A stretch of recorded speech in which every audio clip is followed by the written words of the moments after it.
Hello student, NS classes में आप सबका स्वागत है। आज हम लोग जो है कक्षा 12 का फिजिक्स जो अध्याय 1 है, इसमें आज हम लोग जो है गॉस के नियम से कूलाम के नियम की प्राप्ति या उत्पत्ति कह लिया जाए, जो कुछ भी रहे वो मतलब गॉस के नियम से कूलाम का नियम देखना है हम लोगों को। और ये इस लेसन की आज की आखिरी हेडिंग है। आज लेसन हमारा समाप्त हो जाएगा, थ्योरी से पूर्ण रूप से समाप्त हो जाएगा। उम्मीद करता हूं कि आप लोग जो है पिछले सभी क्लासों को देखे होंगे। यदि अगर अभी नहीं देखे हैं तो आप लोग जो है प्लेलिस्ट पर जा करके सारी क्लास को देख सकते हैं, ठीक है ना।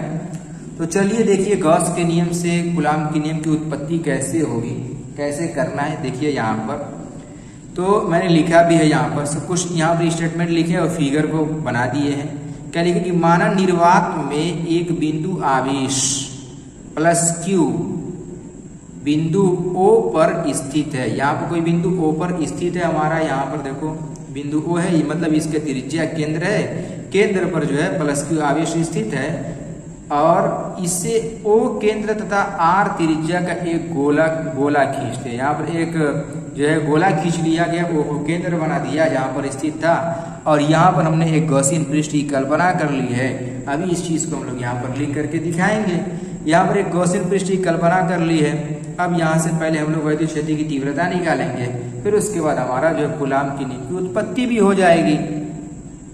तो यहाँ पर ये इतना कर लेने के बाद हम लोग को यही देखना है कि गॉस के नियम से कूलाम के नियम की उत्पत्ति कैसे करनी है। देखो कूलाम का नियम का मतलब ये होता है कि दो बिंदु आवेश होना चाहिए, और गॉस की प्रमेय में आवेश केवल एक ही आवेश रहता है। तो इस चीज को भी हम लोग को देखना है और सब कुछ सही करना है। तो यहाँ पर हम लोग को ये देखना है कि दो बिंदु आवेश कैसे होगा, ये देखना पड़ेगा। तो देखिए वो बन जाएगा, उसकी कोई दिक्कत नहीं है। पहले जो है उसको देख लिया जाए। यहाँ पर देखो मैंने माना निर्वात में एक बिंदु आवेश प्लस क्यू बिंदु O पर स्थित है। O केंद्र तथा R त्रिज्या का एक गोला खींचे। ये O को केंद्र और R त्रिज्या का एक गोला पूरा खींच लिया गया। यहाँ पर पूरा फिगर मैंने स्पष्ट कर दिया पहले से ही। अब इसके बाद हम लोग लिखेंगे कि गोला गॉसियन पृष्ठ की भांति कार्य करेगा। जो गोला होगा वो चूंकि गॉस की प्रमेय से कर रहे हैं तो गॉस की भांति कार्य करेगा, और गॉस जो है गॉसीय पृष्ठ पर एक अल्पांश डेल्टा S की कल्पना करते हैं हम लोग यहाँ पर। यहाँ पर लिखते हुए चलेंगे, देखो लिख दे रहे हैं गोला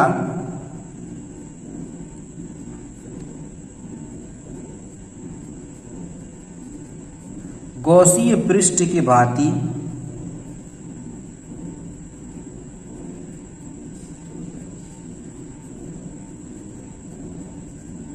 कार्य करेगा। ये जो गोला है गॉसीय पृष्ठ की भांति कार्य करेगा, और गॉसीय पृष्ठ पर एक अल्पांश, देखिएगा ध्यान से देखिएगा,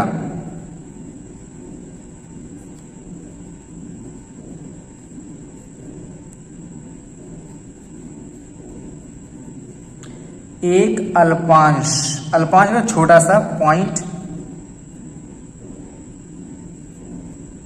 अल्पांश डेल्टा S या डेल्टा A ले लेते हैं, ठीक है ना।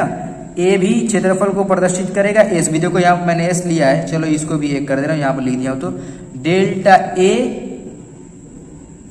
की कल्पना करते हैं।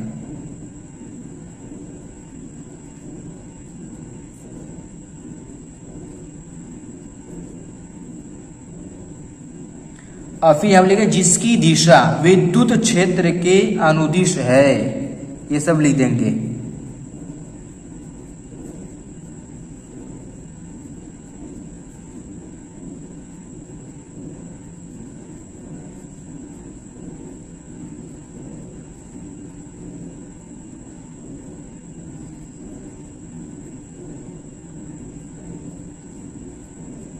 तो लिख देंगे जिसकी दिशा विद्युत क्षेत्र के अनुदिश है, इस तरीके से दिखा देंगे। तब इनके बीच का जो कोण होगा वो 0 डिग्री होगा, यानी दोनों की दिशा बराबर रहेगी।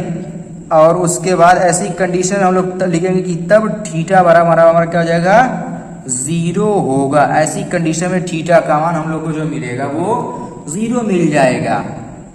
अब देखिए यहाँ पर जब 0 मिल जाएगा तो अल्प यहाँ पर जो है अल्प पृष्ठ से गुजरने वाला जो वैद्युत फ्लक्स होगा, यानी इससे जो गुजरने वाला वैद्युत फ्लक्स है वो कितना हो जाएगा, उसी चीज को यहाँ पर लिखेंगे। लिख देंगे कि अल्प पृष्ठ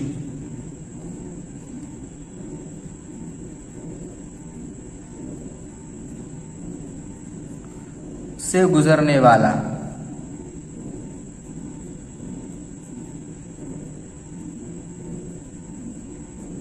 वैद्युत फ्लक्स,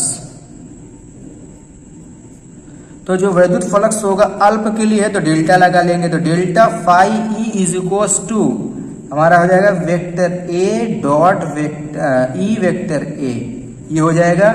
और जब वेक्टर को हटा देंगे तो हो जाएगा ई डेल्टा ए कॉस थीटा, और कॉस थीटा को मैंने बताया 0 और कॉस 0 का मान कितना होता है, देखिएगा यहाँ पर हो जाएगा कॉस 0 का मान हमारा हो जाता है 1, यहाँ पर थीटा का मान कितना रहेगा 0 रहेगा। तो यहाँ से हम लोग को जो मिल जाएगा कि delta phi E is equals to E delta A cos 0, या फिर यहाँ पर लिख सकते हैं ऐसे ई डेल्टा ए। इस तरीके से हमने लिख दिया। अब इसके बाद हम लोग क्या करेंगे, तो इसका संपूर्ण पृष्ठ का निकाला जाएगा। पहले ये तो अल्पांश के लिए है, तो संपूर्ण पृष्ठ के लिए क्या हो जाएगा, तो इसके लिए भी हम लोग लिखेंगे, देखिएगा यहाँ पर संपूर्ण पृष्ठ के लिए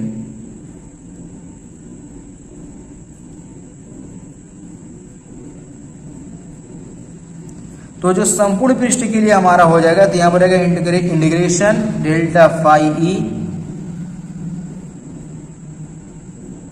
is equals to E integration delta A. ये इंटीग्रेशन क्लोज इंटीग्रेशन है, बंद पृष्ठ होता है तो क्लोज इंटीग्रेशन लिया जाता है।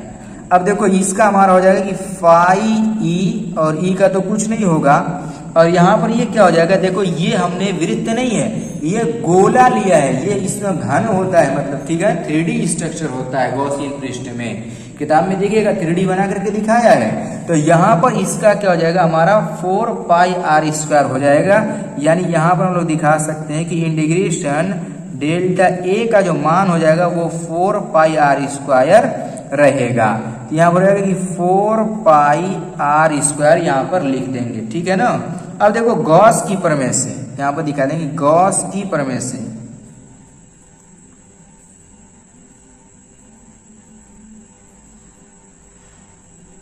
तो गॉस की प्रमेय से हमारा जो होगा वो क्या हो जाएगा, तो गॉस की प्रमेय ये बताती है कि phi E is equals to Q के बटा में एप्सिलॉन नॉट होता है, ठीक। इसको बना लो समीकरण नंबर 2 और इसको बना लो समीकरण नंबर 1 बना लो।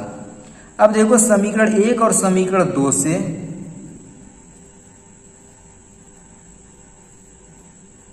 हम देख रहे हैं ये भी फाई है ये भी फाई है, तो दोनों क्या हो जाएगा, बराबर हो जाएगा।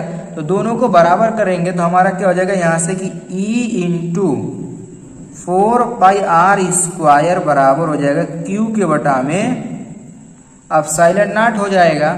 जब एप्सिलॉन नॉट हो जाएगा तो यहाँ पर हम लोग क्या करेंगे, तो ये तो हमने वैद्युत क्षेत्र की तीव्रता निकली हुई है, तो इसी के हिसाब से अब जो बिंदु आवेश यानी यहाँ पर जो बिंदु P है, जो बिंदु P है, इस पर हम लोग क्या करेंगे कि एक और आवेश को मान लिया जाएगा। क्यों, क्योंकि कूलाम के नियम में एक आवेश से नहीं होता, 2 आवेश चाहिए, तो यहाँ पर हम लोग एक और आवेश को मान लेंगे। उसके बाद जो है हम लोग यहाँ पर तब जाकर के निकाल सकते हैं। तो यहाँ पर उसके लिए लिखेंगे, क्या लिखेंगे, देखिए यहाँ पर लिखेंगे यदि, और इसको बना लो 1 मिनट पहले इससे पूरा निकाल लो। E बराबर पूरा पहले यहाँ से लिख लो कि E बराबर 1/4 pi epsilon not into Q के बटा में आर स्क्वायर, और इसको बना लो समीकरण नंबर 3। उसको मैं जो लिखना है वो यहाँ पर हम लोग हल कर लेंगे। देखो यहाँ पर क्या लिखेंगे हम लोग, यहाँ पर लिखेंगे ये कि यदि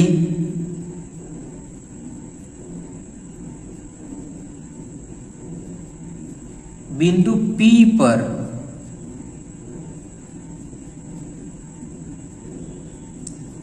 एक अन्य बिंदु, केवल बिंदु नहीं, एक अन्य बिंदु आवेश और वो क्या रहेगा, वो परीक्षण आवेश रख देंगे, यानी Q0 रखेंगे तो उस गोले पर लगने वाला बल या उस पर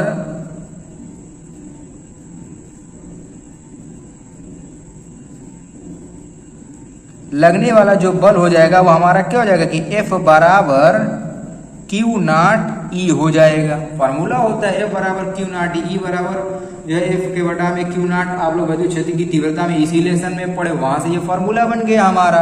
अब कुछ नहीं करना है, करना ये है कि यहाँ से E का मान रख देंगे, तो यहाँ क्या जाएगा कि Q0 into 1/4 pi epsilon not into Q के बटा में R स्क्वायर, और इसको क्रम में लिख देंगे तो हो जाएगा कि 1/4 pi epsilon not into Q0 के बटा में R स्क्वायर। अब बोलिए ये कूलाम का नियम आया कि नहीं आया? कूलाम का नियम हमारा क्या होता है कि 1/4 pi epsilon not Q1 Q2 के बटा में R स्क्वायर। तो यहाँ पर ये लिख सकते हैं कि यही कूलाम का नियम है। एक लाइन और लिख देंगे यहाँ पर कि यही कूलाम का नियम है।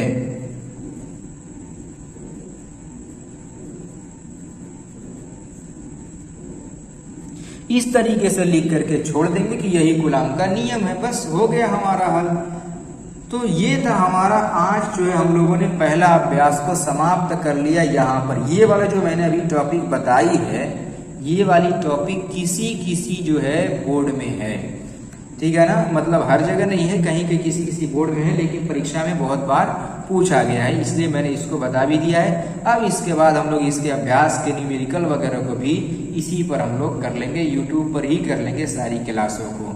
कोई क्लास को कहीं जाने की आवश्यकता नहीं है, एक एक क्लास एक एक क्वेश्चन के साथ हम लोग यूट्यूब पर मिलेंगे।